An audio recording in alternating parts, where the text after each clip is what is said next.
बरकत के लिए मैं अर्ज करता हूँ गौसे आजम बमने बेसरो सामा मददे क़िबले दी मददे काबे ईमा मददे।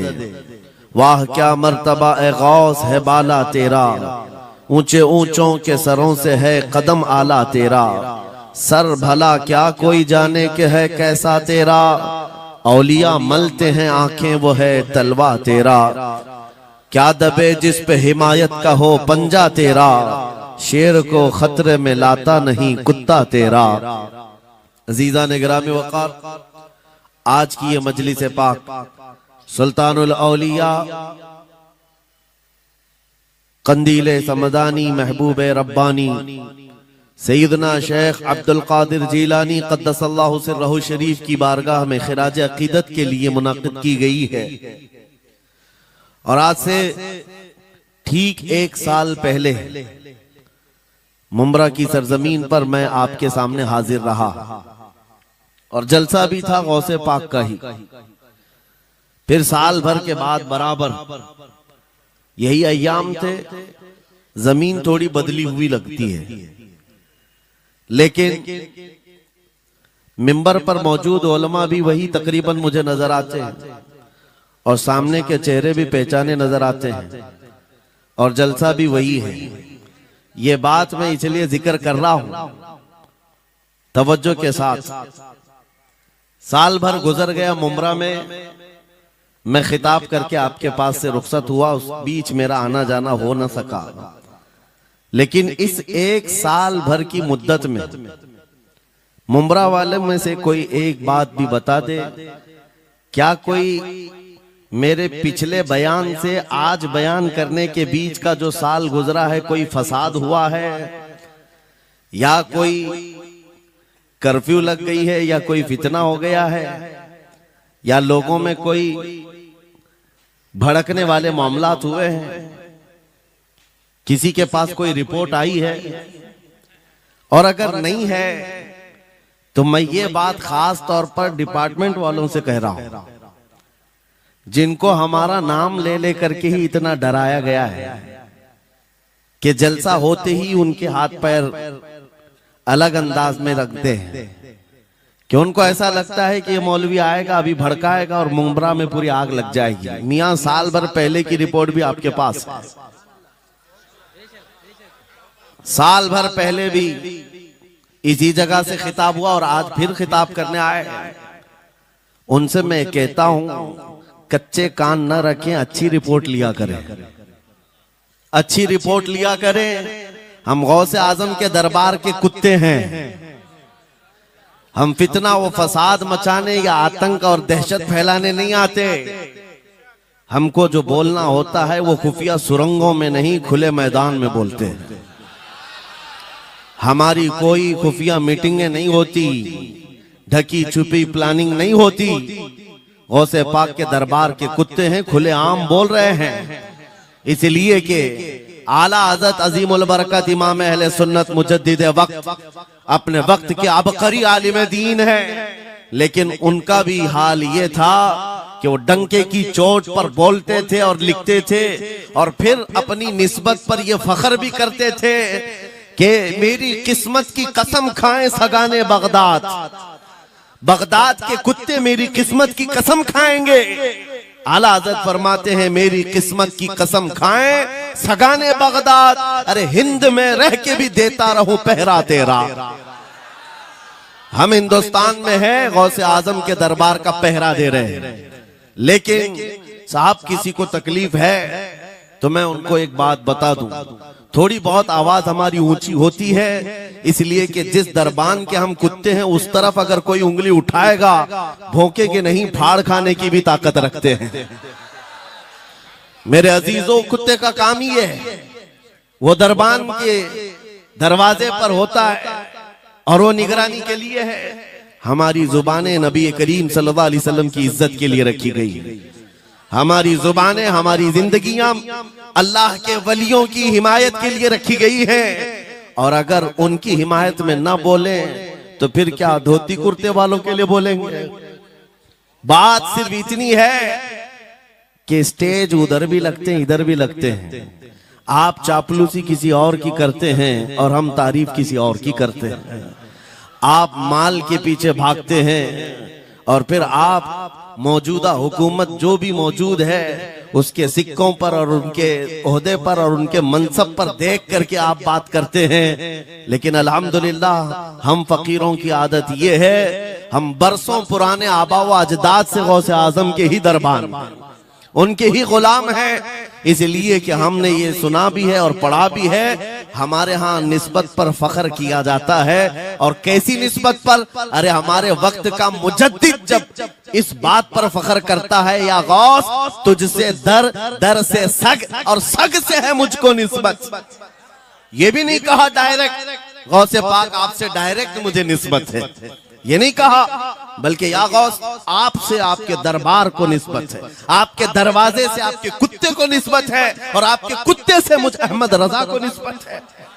तुझसे दर, दर से सग और सग से है मुझको निस्बत। मेरी गर्दन में भी है दूर का डोरा तेरा, और इस निशानी के जो सग हैं नहीं मारे जाते। क्या बेहतरीन फार्मूला दिया है डरने वालों के लिए ही आला हजरत ने कहा है। जो खौफ खाया करते हैं, खौफ न रख रजा जरा तू तो है अब्द मुस्तफा। आला हजरत फरमाते इस निशानी के जो सग हैं नहीं मारे जाते। सग फारसी लफ्ज है और कुत्ते को कहते हैं। कौन सी निशानी वाले सग नहीं मारे जाते? जिस कुत्ते के गले में पट्टा होता है उसको नहीं पकड़ा जाता। म्युनिसिपैलिटी की गाड़ी भी आती कुत्तों वाली, वो इंजेक्शन मार के जाते हैं या कुत्तों को पकड़ के ले जाते हैं। बहुत कुत्ते अगर आवारा हो गए, कंप्लेंट करो, कुत्तों को उठा ले जाएंगे। लेकिन उन उठा ले जाने वाले कुत्तों में अगर एक भी बेल्ट वाला आया तो छोड़ देंगे। क्यों? ये पट्टा बताता है इसका कोई मालिक है, ये आवारा नहीं है, किसी का पाला हुआ है। पट्टा बताता है इसका कोई मालिक है। और आला हजरत फरमाते हैं हमारे गले में कादरी पट्टा पड़ा हुआ है, और इस निशानी के जो सग हैं नहीं मारे जाते।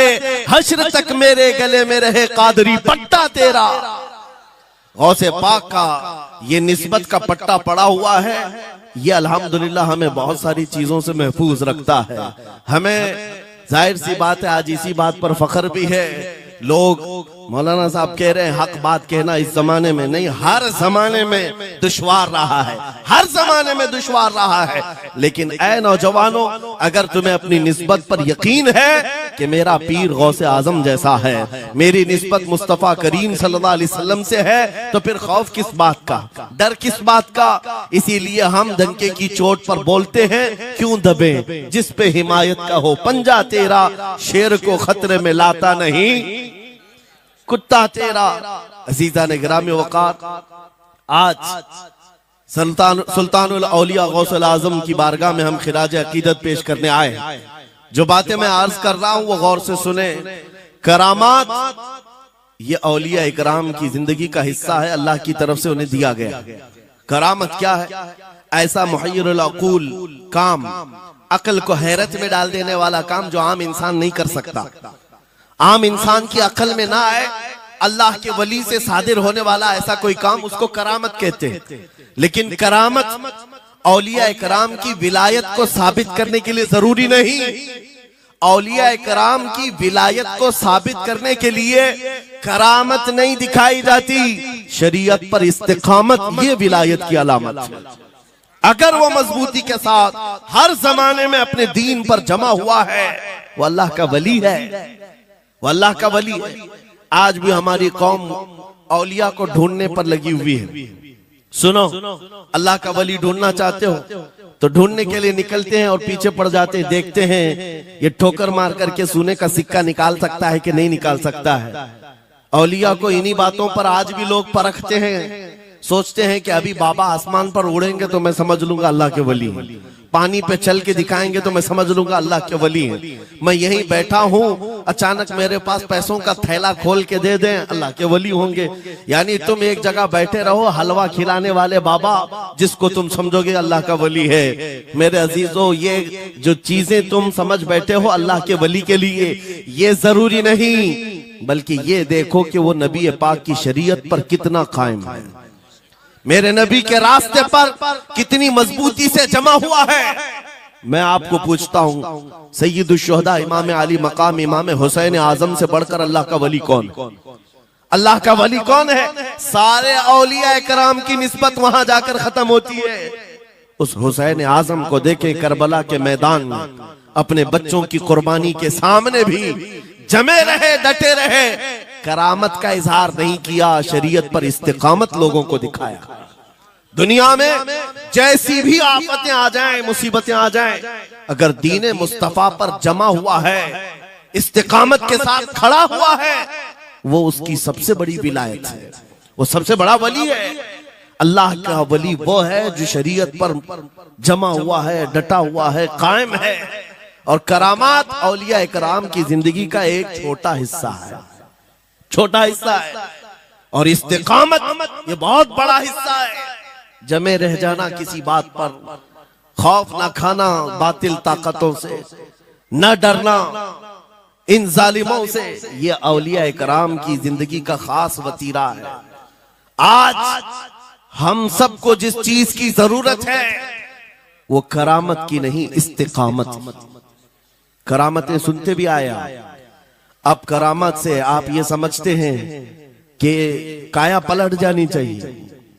लोग आज मजाक भी करते हैं, कुछ वो मॉडर्न ख्याल के डॉक्टरों और प्रोफेसरों के लेक्चर सुन करके पागल जो हो चुके सोशल मीडिया पर, वो भौंकते हैं करामात औलिया पर। क्या अब करामात क्यों नहीं दिखाते अल्लाह के औलिया? ये जो हालात बदले हुए हैं, इन हालात में इनकी करामतों से जमीन क्यों नहीं पलट जाती? जालिमों के मुंह में कीड़े क्यों नहीं पड़ जाते?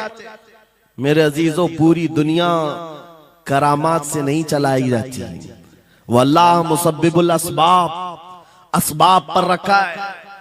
एक मशहूर जमाना बुजुर्ग हजरत मोहम्मद जाम रहमतुल्लाह अलैह बगदाद के, हलाकू के जमाने के थे, हलाकू बादशाह जिसने बस्तियों की बस्तियां वीरान कर डाली और इतने कत्ल कर दिया था, जहां से गुजरता था इंसानों की खोपड़ियां। उसका जब बगदाद पर हमला करने का इरादा हुआ तो बगदाद से कई मील दूर उसका लश्कर लेकर वो पड़ाव किया और अपने 2 सिपाहियों को बगदाद का मुआयना करने के लिए भेजा। और उसकी दहशत तारी थी सब शहरों में, हलाकू अगर आ गया तो हिलाक हो जाएंगे, इसके फौजी सबको बर्बाद कर डालेंगे। हलाकू का नाम सुनते ही लोगों में दहशत तारी होती थी। तो 2 सिपाही, 2 फौजी हलाकू के बगदाद मुआयना करने के लिए आए तो लोगों में खलबली मच गई, अब जाएं तो कहां जाएं? तो हजरत मोहम्मद जाम रहमतुल्लाह अलैह एक बुजुर्ग थे, उनके पास लोग दौड़ते हुए आए और वो वजू फरमा रहे थे, उनके हाथ में पानी का कटोरा था और आकर के लोग रोने लगे, हुजूर हलाकू आ गया, बगदाद तबाह कर डालेगा, बगदाद को बर्बाद कर देगा, आप बचा ले, अल्लाह के वली हैं, आप दुआ करें। उन्होंने अपनी कटोरी पलट दी और कहा जाओ, अल्लाह हिफाजत करेगा। रिवायत में मिलता है कि वो 2 सिपाही ढूंढते ढूंढते रह गए, उनको बगदाद नजर ही नहीं आया। कोई बगदाद का न घर दिखा, न महल, न रास्ता, कुछ नहीं। वापस वो अपने बादशाह के पास जाकर कहते हैं, हम तो बहुत ढूंढ करके आए, बगदाद मिला ही नहीं। हलाकू ने उन दोनों सिपाहियों को कत्ल कर दिया। कहा कि तुम झूठ बोलते हो, मुझे बगदाद की रोशनी यहां से दिखती है और तुम्हें कैसे नजर नहीं आया? या तो तुम निकम्मे हो या तो फिर मेरे साथ धोखा कर रहे हो। कत्ल कर दिया। दूसरे दिन अपने खास 2 वजीरों को भेजा कि जाओ बगदाद का मुआयना करके आओ, गलियां, वहां की सड़कें और वहां के महल्लात, वहां की इमारतें देख आओ। ये 2 वजीर गए और ढूंढते रहे। जैसे ही वो बगदाद में इंटर हुए, आज फिर लोग हलाकू के इन वजीरों को देखकर दौड़े दौड़े भागते हुए इस अल्लाह के वली के पास आया, हज़रत मोहम्मद जाम। आज फिर रोने लगे, कहा हमारी बीवियां बेवा हो जाएंगी, हमारे बच्चे यतीम हो जाएंगे, सब मारे जाएंगे, आप बचा लें। आज फिर से उन्होंने कटोरी पलट दी, कहा जाओ अल्लाह हिफाजत फरमाएगा। अल्लाह वालों का ये तसर्रुफ है, ये करामात है। वो चाहे तो पूरे लोगों को पोशीदा कर दे जालिमों की नजर से। दूसरे दिन वो वजीर भी ढूंढते रह गए, उनको भी बगदाद नजर नहीं आया। वापस गए, बादशाह के वो बड़े मोतमद लोग थे, कहा कि हम भी गए लेकिन हमको बगदाद नजर नहीं आया। हलाकू को बड़ा ताज्जुब हुआ, ऐसा कैसे हो सकता है? लोकेशन बिल्कुल सही है, हम सामने हैं, चंद मील के फासले पर है, और इनको बगदाद नजर क्यों नहीं आता? तीसरे दिन उसने कहा कि अब किसी मुआयने की जरूरत नहीं, कोई जायजा लेने की जरूरत नहीं, हम डायरेक्ट जाते, फौज को तैयार करो। पूरी फौज को लेकर के जब तैयार होकर वो बगदाद के सरहद पर आकर खड़ा हो गया, उसके जंग का बिगल बजा और तबाही के आवाजें आने लगी, तो आज लोग फिर दौड़ते हुए हजरत मोहम्मद जाम के पास आए और उनसे रो रो कर गिड़गिड़ाने लगे, कहा आज तो आफत आ गई, बड़ी बला आ गई। तवज्जो से सुनना मेरे अजीजों, आज आप अगर ना बचाएं तो सब तबाह हो जाएंगे, बर्बाद हो जाएंगे। आज आप अपनी कटोरी उठा रहे थे, उन्हें गैब से निदा आई, ए मेरे महबूब बंदे, कब तक तुम अपनी कटोरी उठाकर इनको बचाते रहोगे? इनको मोहलत दी गई थी अपने अमाल दुरुस्त करने की, ना इन्होंने तौबा किया, ना अपने अमाल दुरुस्त किए, इनको इनके हाल पर छोड़ दो। अल्लाह के वलियों को हुक्म होता है अल्लाह का, अब इन्हें न बचाया जाए तो जाहिर सी बात है वो हुक्म इलाही के पाबंद है।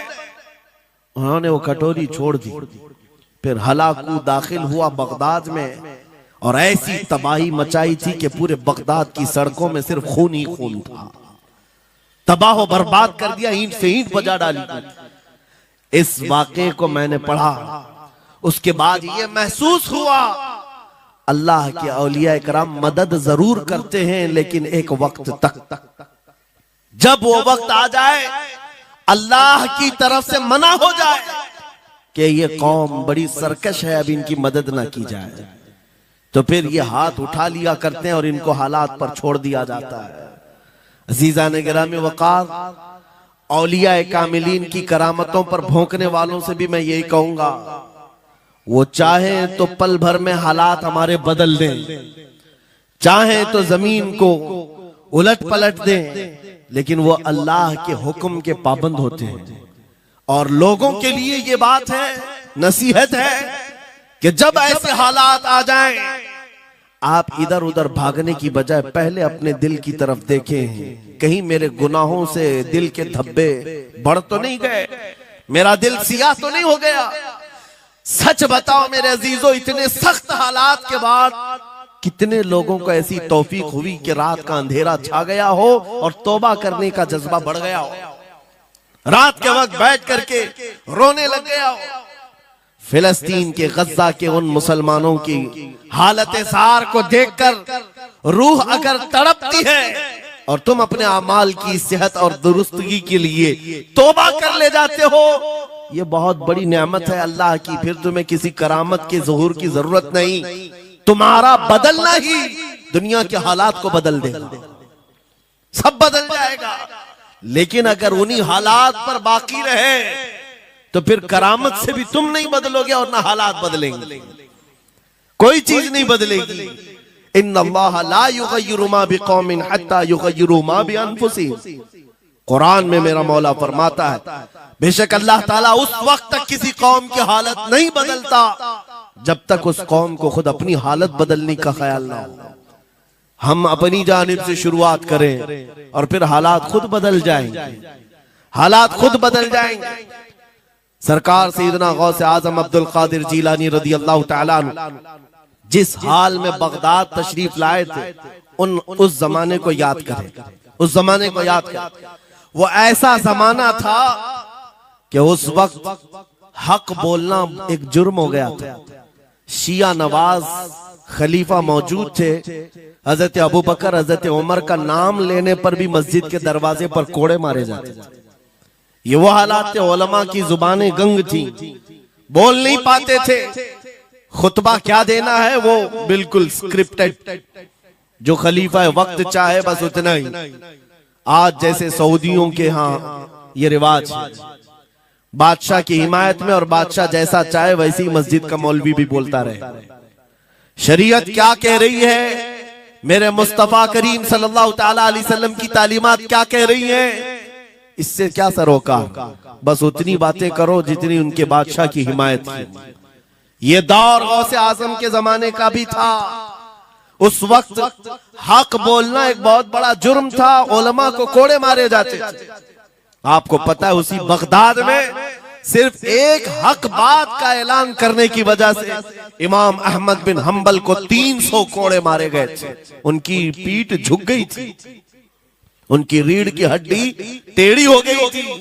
कोड़ा किसको कहते हैं? कोई रस्सी को नहीं, चमड़े का वो बेल्ट जिससे वो मारते थे तो जिस्म की चमड़ी लग करके आ जाती थी। 100 कोड़े में तो आदमी मर जाता था, कोई बच गया। 300 कोड़े खाए उस इमाम की बात कर रहा हूं जिसको मेरे नबी की 5 लाख हदीसें याद थी। वो इमाम अहमद बिन हंबल इतने बड़े इमामुल हदीस कोड़े खाते थे तो किस बात पर? सिर्फ हक बात का ऐलान बरसरे पैकार करते थे, सबके सामने करते थे। उन्होंने कोई बादशाह की रियायत नहीं की, उन्होंने ये नहीं देखा कि ये क्या चाहते हैं, बल्कि हमेशा ये देखा कि मेरे नबी की शरीयत क्या चाहती है। मेरे अजीजों, यही बड़ी करामत है। गौसे आजम की बड़ी करामतों में से करामत ये है, उस जमाने में आप बगदाद तशरीफ लाए जब हालात ऐसे थे कि हक बोलना दुश्वार था, और आप जब मस्जिद के मिंबर पर खड़े होकर ऐलान करने लग गए, हैबत ऐसी तारी थी कि कोई आपको रोक ना सका, और आपकी ये हक्कानियत की तबलीग फैलती गई। शुरू में 10 लोग, फिर 20 लोग, फिर 100-200, फिर 1000-2000। गौसे आजम ने चंद महीनों में जो खुतबात दिए, आपके खुतबात का आलम यह था कि फिर 70,000 का मजमा बराबर सुनने के लिए आया करता। और गौसे आजम का ये खुतबा एक नहीं, हजारों खुतबात हैं। जब जब आप खुतबा देते थे, एक बात याद रखें, जुबान अगर पाक हो और अल्लाह की नबी पाक की शरीयत ताहिरा बोलती हो, उस जुबान में भला का असर होता है, अल्लाह करीम की तरफ से असर डाला जाता है। हक बात अगर बुलंद आवाज से कहो, ये मत देखो कि मैं कौन हूं, ये देखो कि कलाम किसका है। अल्लाह करीम लोगों के दिलों पर बात डालता है। गौसे आजम की जुबान से निकले हुए कलमात ऐसे हुआ करते, मजमा खत्म होने से पहले पता नहीं कितनों की तो लाशें उठाई जाती थी, कितने तो वहां बेहोश हो जाते। किस बात पर? इतना असर करता दिल पर कि लोग कपड़े फाड़ लेते थे। खुतबे के अंदर, बयान के अंदर ऐसा असर होता कि लोग बैठे बैठे मदहोश हो जाते, कोई जोश हाल में कपड़े फाड़ डालते। रिवायात में बताया गया कोई एक मजमा भी ऐसा नहीं जिसमें हुजूर गौसे पाक की तकरीर के बाद जनाजा ना उठाया गया। हर खिताबत के बाद, और बोलते क्या थे, हैरत की बात है मेरे अजीजों। आज बाज लोग ये कहते हैं हम भी बहुत सारी चीजें बयान कर रहे हैं, मैं अपने लिए भी नसीहत और सारे उलमा के लिए भी कहता हूं, लोगों के पल्ले नहीं पड़ती, लोगों के कानों में नहीं जाती।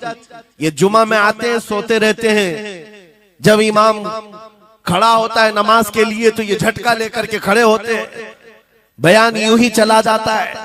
मेरे अजीजों, 2 चीजों की पाबंदी जरूरी है। मैंने पढ़ा था इमाम अहमद बिन हंबल ने हजरत सुफियान सौरी रदी अल्लाह ताला, हजरत सुफियान सौरी नसीहत कर रहे थे, और जब वो नसीहत करते तो लोग रो पड़ते थे, आखिरत को याद करते, कब्र की होलनाकियों का तज़किरा करते तो लोग रोने लगते थे। एक बंदा था, वो मजलिस में आया करता और खामोश बैठता, और उस पर कुछ भी असर नहीं।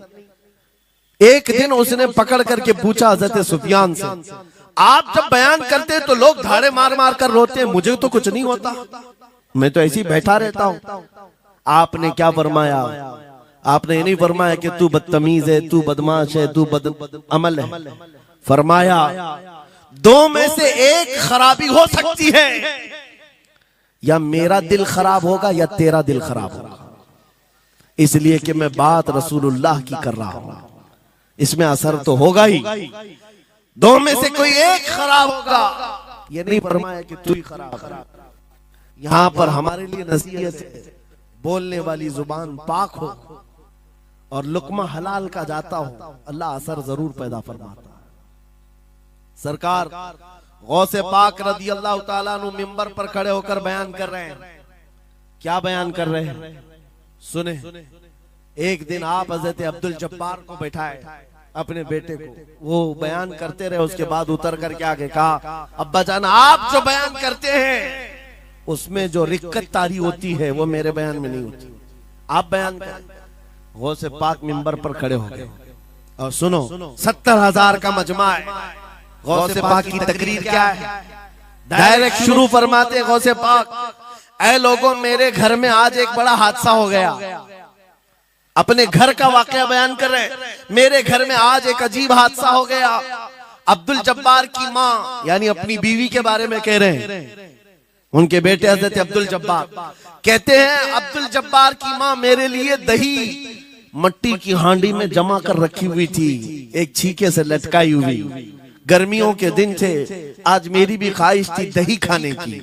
मैं घर पहुंचा दोपहर के वक्त, दही की हांडी मेरी बीवी ने उठा करके दस्तरखान पर रखा था। मेरे पहुंचने से पहले ही एक बिल्ला आया घर में और पांव से झपटा मारा, वो दही का मटका गिर गया, टूट गया और दही पूरा जमीन पर बह गया।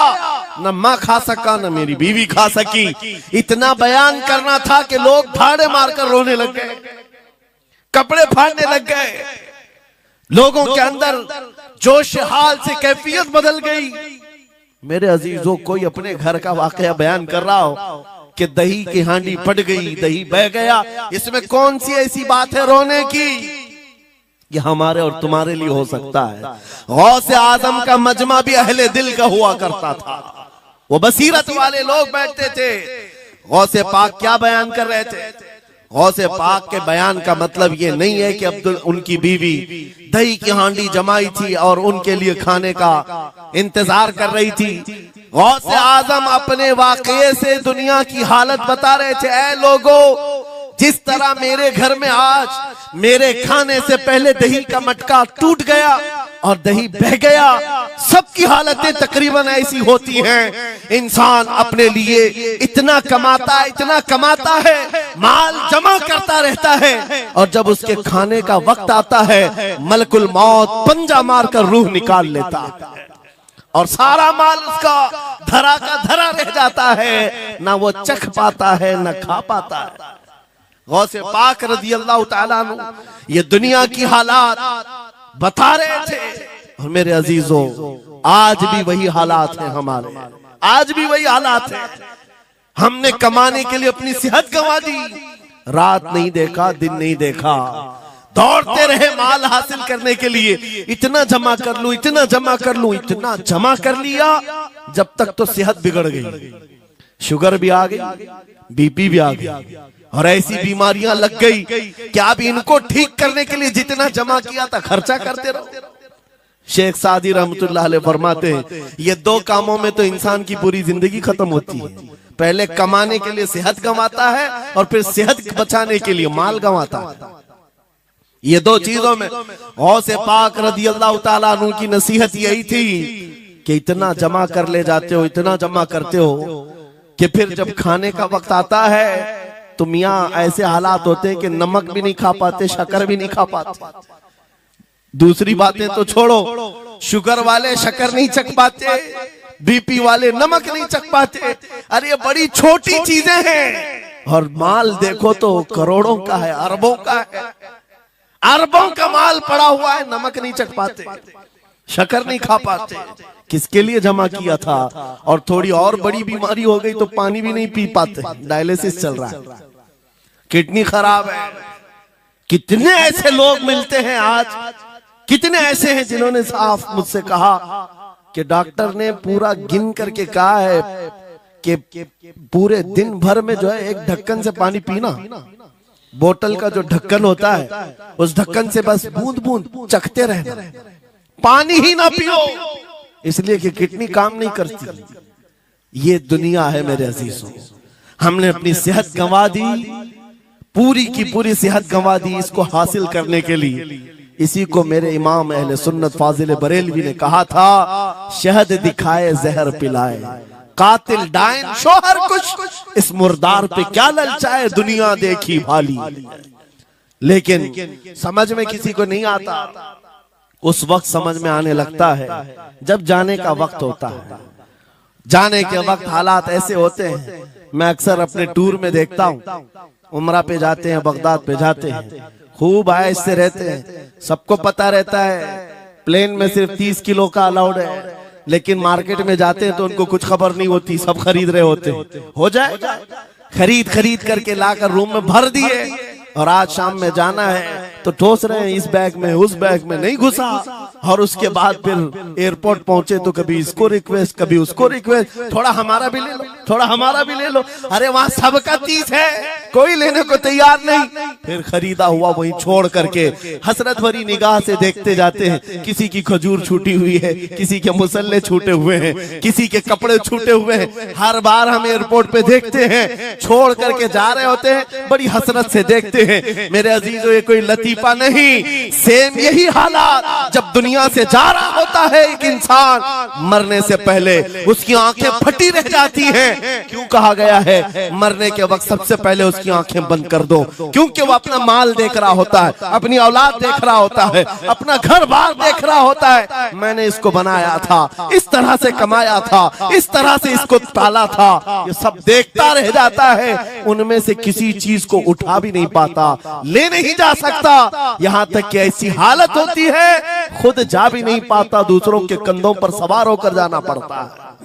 ये दुनिया की हकीकत। गौसे पाक की तालीमात अगर पढ़ते रह जाओ मेरे अजीजों, तसव्वुफ का एक ऐसा किला है। गौसे पाक की तालीमात काफी है तुम्हें तौबा करने के लिए, दुनिया में दिल लगाने के लिए और उससे दिल हटाने के लिए। गौसे पाक की तालीमात काफी है। आपने फरमाया था दुनिया में ऐसे रहो जैसे कश्ती समंदर में चलती। कश्ती समंदर में चलती है यानी पूरे भरे हुए मौजों के पानी पर कश्ती चल रही है, लेकिन उसका कुछ बिगड़ता नहीं है। हाँ, अगर पानी कश्ती के अंदर आ गया तो फिर कश्ती के लिए खतरा है, डूब जाएगी। तुम दुनिया में ऐसी रहो कि तुम्हारे अंदर दुनिया ना आए। तुम दुनिया में हो, तुम्हारे अंदर दुनिया ना आ जाए। अगर तुम्हारे अंदर दुनिया घुस गई तो डूब जाओगे, फिर यहां से निकल नहीं पाते। मौलाना रोम इसी की मिलती जुलती बात कहते हैं मसनवी शरीफ में। जलालुद्दीन रूमी फरमाते हैं, एक चूंटी को देखा, शहद का एक कतरा जमीन पर गिरा हुआ है। शहद का कतरा चिपकने वाला होता है, यानी उसके अंदर गम होता है। चूंटी करीब से आई, एक चुस्की ली, शहद को चखा और जाने लगी। फिर आई, पेट कहां भरता है चूंटी का मीठे से। अरे शहद तो पानी में भी रखो ऊपर से आके गिरती है, और शहद खाना है उसको। और दूसरी तरफ से आई, फिर गई, पेट नहीं भरा, चारों तरफ से उस कतरे को चाट चाट के गई। मौलाना रोम फरमाते हैं, फिर चूंटी के दिल में ख्याल आया, मैंने हर तरफ से तो शहद को चक्कर देखा, टेस्ट एक ही है, बीच कतरे में कैसा टेस्ट होगा? कतरे के बीचों बीच शायद अलग टेस्ट होता है। तो चूंटी ये सोच करके कतरे के ऊपर चढ़ गई, जो शहद का कतरा था उसके ऊपर चढ़ गई। कहा ऊपर चढ़ करके मैं चुस्की लूंगी इसकी और चखूंगी। और जब चढ़ गई तो उसके सारे पैर हाथ उस पे चिपक गए। चूप्स तो लिया, शहद खा तो लिया, लेकिन वापस आने का कोई रास्ता ही नहीं था। सारे हाथ पैर उस शहद के गम में चिपक गए। चूंटी की उसी कतरे में मौत हो गई। मौलाना जलालुद्दीन रूमी फरमाते हैं, इंसान यही करता है, माल कभी इधर से कमाता है, कभी उधर से कमाता है, हर जगह से देखता है, सारे टेस्ट ले लेता है, बाद में बड़े बड़े लोगों को देखता है, अरे नेताजी तो बड़े बंगले में, वहां कैसा ऐश होता होगा, कोई उस रिजॉर्ट में है, वहां कैसी मस्तियां होती होंगी, वहां भी जाकर देख लूं। ये वहां भी यहाँ भी करते करते घुस जाता है और दुनिया में ऐसा मसरूफ होता है, उसकी मौत आ जाती है, तौबा की मोहलत नहीं मिल पाती, उसी दुनिया में फंस जाता है। मेरे अजीजों, गौसे आजम की तालीमात ये हैं, दुनिया में ऐसे रहो जैसे कश्ती समंदर में रहती है, तुम्हारे अंदर पानी ना आने पाए। अगर तुम्हारे अंदर आ गया तो डूब जाओगे। इन तालीमात पर अमल करते हुए आज हम हालात देख सकते हैं। जितनी चीजें उन्हें हमें बिगाड़ा है आज, वो दुनिया की मोहब्बत है, वो दुनिया की मोहब्बत है। मेरे आका सल्लल्लाहु अलैहि वसल्लम का एक फरमान मैं सुनाता हूँ, अबू दाऊद शरीफ की हदीस है। वो आज के जमाने में अगर मैं आपके सामने बयान करूं तो ऐसा लगे हमारे लिए ही बयान हुआ है। रसूल करीम सल्लल्लाहु अलैहि वसल्लम फरमाते यूशकु अन तदाअ अलैकुमुल उमम कमा तदाअल अकिलतु इला कुसअतिहा। करीब एक जमाना तुम पर आएगा, तुम देखोगे कि सारी जमातें मेरी उम्मत पर टूट पड़ेंगी, ऐसे टूट पड़ेंगी जैसे भूखा बर्तन पे झपटता है। भूखा आदमी जैसे बर्तन पे झपटता है, ऐसे मेरी उम्मत पर सारी कौमें झपट पड़ेंगी। आज वही तो हालात है, आज वही हालात है। सबका टारगेट हम ही है, सबका निशान हम है। सहाबा ने पूछा उस वक्त, यौमइदिन मिन नहनु मिन किल्लतिन या रसूल अल्लाह, ऐ अल्लाह के रसूल उस जमाने में हमारी तादाद कम होगी, ऐसा क्यों होगा कि सारे लोग हम पर झपट पड़ेंगे? नबी पाक फरमाते हैं वलाकिन्नकुम कसीरून, नहीं तुम तो बहुत ज्यादा होंगे उस वक्त, गुसाअन का गुसा इस्सैल, लेकिन तुम्हारी हालत समंदर के झाग की तरह होगी। यानी समंदर का कफ झाग जो होता है हवाओं से उड़ जाता है, तुम्हारी हालत ऐसी होगी। तादाद तो बहुत होगी, लेकिन छोटी छोटी चीजों से बिलबिला करके भागने वाले लोग, ये प्यूरिटी नहीं रह जाएगी। फिर सहाबा ने पूछा या रसूल अल्लाह सल्लल्लाहु अलैहि वसल्लम, ये ऐसी चीज हमारे अंदर क्यों आएगी? मेरे आका फरमाते हैं वजह दो ही होंगी, दो चीजें जब तुम्हारे दिल के अंदर आ जाए तो अल्लाह ताला तुम्हारे दिलों के ऊपर काफिरों का, दुश्मनों का रौब डाल देगा। तुम डरते डरते जीने लग जाओगे, खौफ के आलम में जीने लग जाओगे। वो दो चीजें क्या है? मेरे आका फरमाते हैं हुब्बुद दुनिया व कराहियतुल मौत, दुनिया से बेइंतहा मोहब्बत करने लगोगे और मौत से भागने लगोगे। मौत से तुम्हें नफरत हो जाएगी, डरने लग जाओगे। ये दो चीजें जब तुम्हारे अंदर आ जाए, तुम्हारे दिलों पर काफिरों का रौब डाल दिया जाएगा, दुश्मनों का खौफ डाल दिया जाएगा। क्या ये दो चीजें आज हमारे अंदर आ गई? है नौजवान, दुनिया में ऐसे मस्त हो गए, हर एक को अपनी मसलहत है। मेरी दुकान कैसे चलेगी, मेरा बिजनेस कैसे चलेगा। मौलाना तो तकरीर करते हैं, ये बोलते हैं इनको कुछ हो गया, हमारे बच्चों का क्या होगा। ये सारी मसलहतों की बातें मैं सुन सुन करके पक गया हूं। बहुत सारे लोगों को तो ये लगता है इनके साथ मत बैठो वरना कल को पकड़ के ले जाएंगे तो तुम्हारा भी नाम आ जाएगा। बहुत सारे स्टेज पर उलमा के हालात पर अभी तो चल रहा है। जिस दिन कोई टारगेट पर आए इधर उधर बैठने से भी डरने लगे। इनके ऊपर इतने केस हैं, बाजू बैठने वालों के भी हालात खराब हो जाएगी, हमारा भी नाम ना आ जाए। मेरे अजीजों, ये सब गीदड़ भपकियां हैं, तुम्हारे ईमान का इम्तिहान। मैं तो यही कहता हूं हमारे साथ कोई मामला नहीं। वही बात मैं कहता हूं जो अकबर इलाहाबादी ने कहा था, रकीबों ने रिपोर्ट लिखवाई है जा जा के थाने में कि अकबर नाम लेता है खुदा का इस जमाने में। यही रिपोर्ट लिखवाते हैं जा जा करके। हमारी भी जहां रिपोर्ट लिखी हुई होगी बात यही होगी कि ये रसूलुल्लाह का नाम लेता है और उनके नाम पर लोगों को बात करता है, यही रिपोर्ट होगी। और इस बारे में हम कभी डरते नहीं। मैं आपको बताऊं उत्तर प्रदेश में वहां के हालात तो पता है, बिल्डोजर की हुकूमत चलती है। लेकिन मेरे अजीजों, एक मौलाना साहब ने कहा आपके साथ जलसे में बैठकर मैं लब्बैक लब्बैक के नारे लगा रहा था, दूसरे दिन मुझे थाने बुला लिया और फिर मुझे बहुत ज्यादा मामलात हो गए। कहा कि मौलाना तुम ही नारे लगा रहे थे। आप लोग ना डरे इंशाअल्लाह। यहां पर तो उन्होंने मुझसे कहा, मैं कहा क्या हुआ, फिर कुछ हुआ? कहा मुझसे कह रहे थे केस हो जाएगा, हालात बिगड़ जाएंगे, खराब हो जाएंगे। मैंने कहा फखर करो मौलाना इस बात पर, दुनिया चोरी करके थाने जाती है और तुम नबी का नाम लेकर जा रहे हो। कौन सा मसला है? बात सिर्फ इतनी है मेरे अजीजों, हम बोलते रहेंगे उस वक्त तक जब तक अल्लाह तबारक व तआला ने जुबान रखी है। नबी पाक की अजमत और नबी पाक की शरीयत और औलियाए उम्मत की मिदहत बयान करना जुर्म है।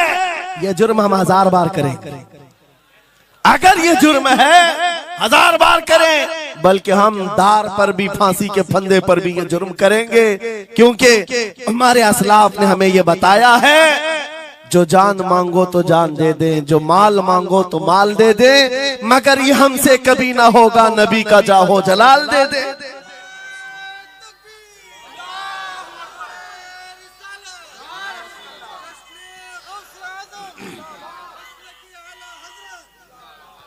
खामखा बेचारे हमारे रिश्तेदारों को डरा करके रखे लोग, पुलिस वाले हजरात को कुछ लोग रिपोर्ट लिखवा लिखवा कर डरा करके रखे हुए। मैं आपको बता रहा हूं, एक साल में तकरीबन 170 के करीब जलसे करके आए। किसी एक जगह की भी रिपोर्ट निकाल करके बताओ कि हमने कहीं फसाद करवाया, हमने कहीं पर लोगों में माहौल बिगाड़ा हो, या पब्लिक भड़क करके एक दूसरे के जंग करने पर आई हो, कहीं नहीं।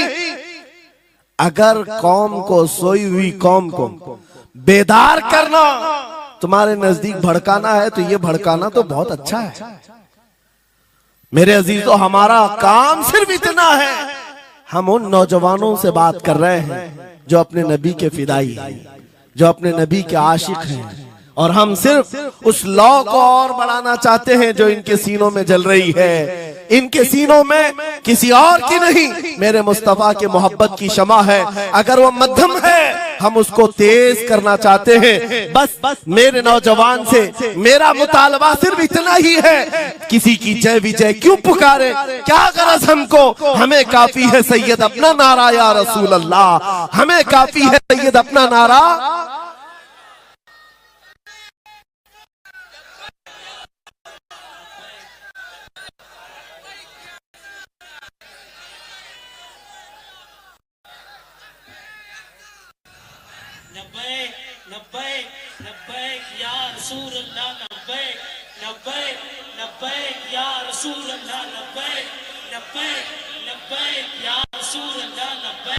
तवज्जो,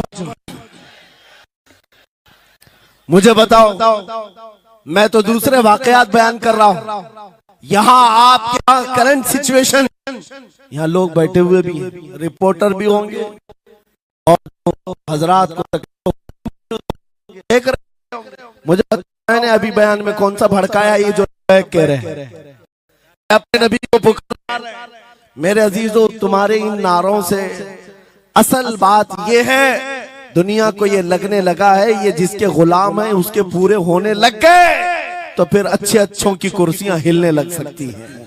इसलिए कि इस कौम की तारीख सबको पता है, ये वो कौम है, टल न सकते थे जंग में, अगर अड़ जाते थे पांव शेरों के भी मैदान से उखड़ जाते थे, हक से सरकश हुआ कोई तो बिगड़ जाते थे, अरे तेग क्या चीज, हम तोप से भी लड़ जाते थे। ये हमारी तारीख है, दुनिया को पता है, दस्तो दस्त है, दरिया भी न छोड़े हमने, बहरे जुल्मात में दौड़ा दिए घोड़े हमने। इकबाल ने कहा है, थमता न था किसी से सैले रवा हमारा, कुछ बात तो है कि मिटती नहीं हस्ती हमारी, सदियों रहा है दुश्मन दौरे जमा हमारा, बातिल से डरने वाले आसमां नहीं है हम, 100 बार कर चुका है तू इम्तिहान हमारा। इसी बात को लेकर के बोर्ड के बिगाड़ करके पैदा किया जाता है। हालात खराब हो जाएंगे आपके बयान का, हालात खराब नहीं होंगे। ईमान अगर मजबूत हो जाता है तो हालात खराब कभी नहीं होते, हालात खराब नहीं होते। आज ऐ सुन्नी मुसलमानों, गौसे पाक रज़ी अल्लाह ताला अन्हु की निस्बत अगर कामिल है, ये बात सुन लो, वक्त खत्म होने को आ गया, मैं अपने वक्त पर समेट लूंगा। आप मिंबर पर खुतबा दे रहे हैं, उलमा भी तवज्जो करेंगे, क्योंकि ये भी मिंबर पर खुतबा देने के लिए खड़े होते हैं और जुमा में मस्जिद पर माइक लेकर के बयान करते हैं, आधा घंटा पौना घंटा। अब तो हालात ऐसी आएंगे इनके साथ।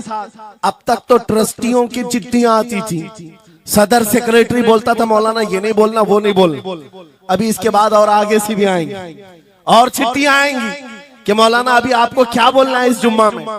ये डरे भटके हुए लोग जो उलमा की गर्दनों पर राज करते हैं, उनसे भी मैं कहता हूं, खोल दो, आजाद कर दो उन जुबानों को जो मेरे मुस्तफा की हैं, जो नबी पाक सल्लल्लाहु अलैहि वसल्लम की हैं। इनकी जुबानों पर ताले ना लगाओ।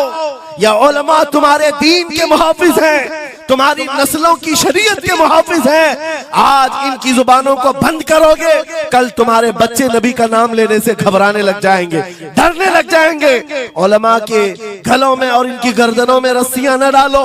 ये तो उन जालिम ट्रस्टियों से कहता हूं, बाकी उलमा से कहता हूं, अगर हालात ऐसे आ गए ठोकर मार दो इनकी नौकरियों को। एक दरवाजा अगर ये बंद करते हैं, मेरा मौला 70 दरवाजे और खोलेगा।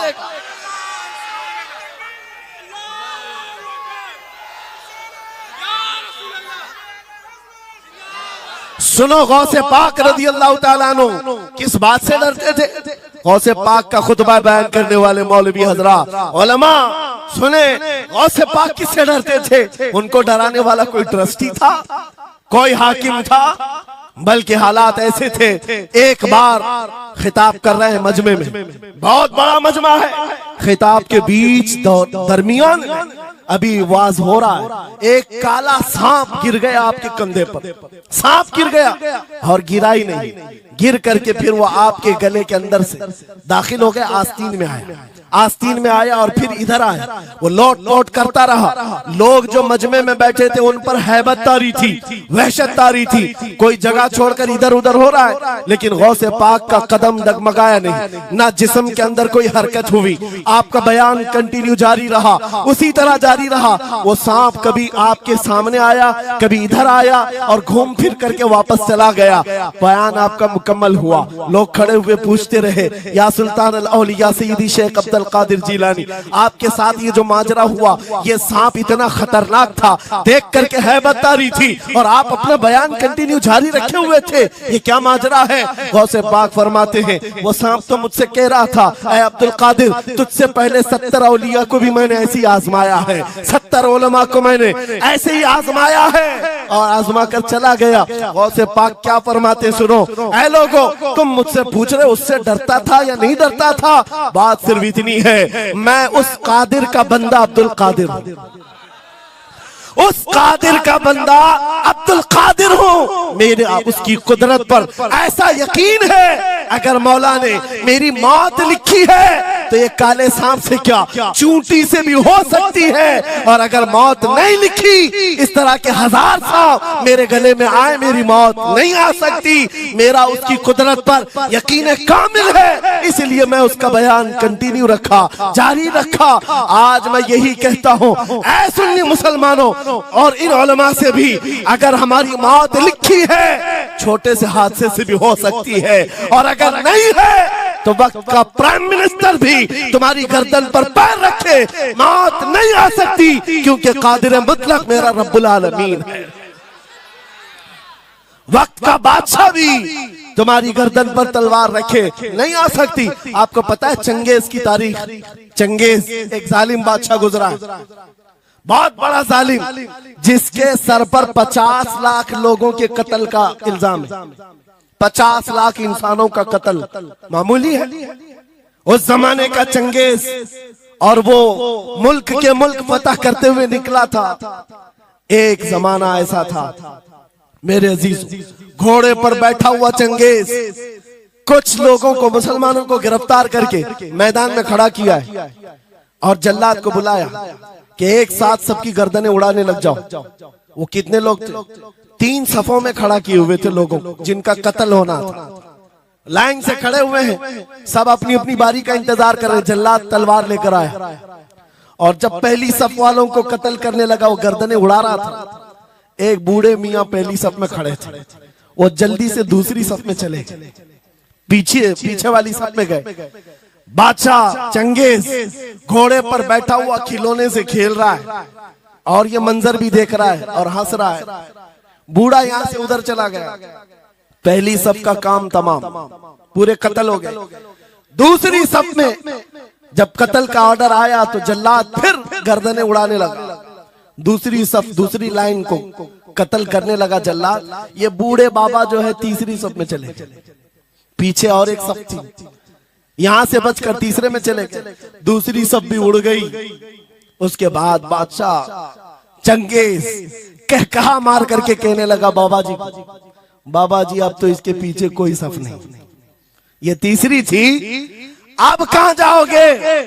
बूढ़े मियां ने सर झुकाकर कहा, अब भी मेरा अल्लाह है। ये यकीन होता है, जहां तक बचना है बच लेंगे, और जब नहीं है, बाबा जी ने कहा अब भी अल्लाह है, हो सकता है। उस चंगेज ने कहा कि उड़ाओ अब इनकी गर्दनें। अभी जल्लाद तीसरी सफ को उड़ाने ही जा रहा था, अचानक चंगेज के हाथ से वो खिलौना नीचे गिरा, जो खेल रहा था बैठ करके घोड़े पर।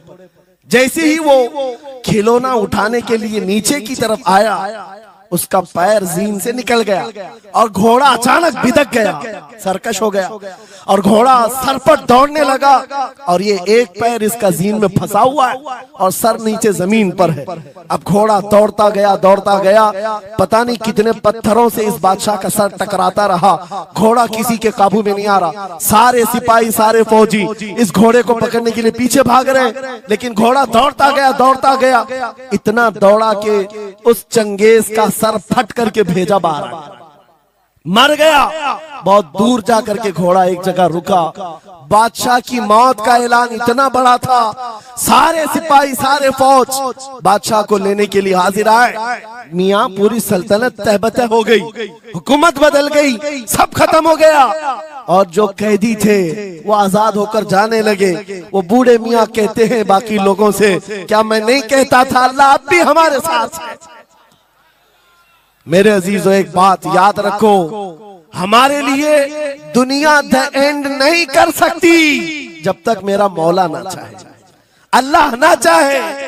आज लोगों को ये लगता है, मुझे वैसी भी बात बताया गया कि यहाँ पर मुंबरा की आपकी घनी आबादी है, फिलिस्तीन के मामला पर कुछ बोलेंगे यहाँ पर भड़क जाएंगे लोग। मेरे अजीजों, इतने भड़कने की जरूरत नहीं, तुम यहाँ भड़कोगे तो फिलिस्तीन पहुंच भी नहीं पाओगे। बात यह है, हम बोलेंगे जरूर जुल्म के खिलाफ और हक के लिए, चाहे जैसी भी हालात हो। अगर किसी को बुरा लगता है इजराइल जालिम है, तो मैं 100 बार कहूंगा वो जालिम है, जालिम है, जालिम है। उनकी कोई हिमायत करने के लिए हम नहीं है, लेकिन एक बात आपको मैं जरूर बताना चाहता हूं, गौसे पाक का मसला ये है, सुल्तानुल औलिया गौसुल आजम की निस्बत के साथ आप अपनी शरीयत पर कायम रहें और अपने ईमान पर डटे रहें, और तौबा व इस्तिग़फ़ार के बाद अपने हालात बदल लें। और उन गरीब मुसलमानों को देखकर जो कत्ल हो गए और उनके टुकड़े हो गए, ये मत समझना कि इस्लाम खत्म हो गया। हर जमाने में ये चीजें आती रहेंगी, लेकिन आज मैं ये ऐलान करके गुफ्तगू खत्म करता हूँ। इन हालात को देखकर इस बात का फिर से हम नारा तजदीद करके जाते हैं, कत्ले हुसैन असल में मर्गे यजीद है, इस्लाम जिंदा होता है हर करबला के बाद। लब्बैक या रसूल अल्लाह, लब्बैक या रसूल अल्लाह।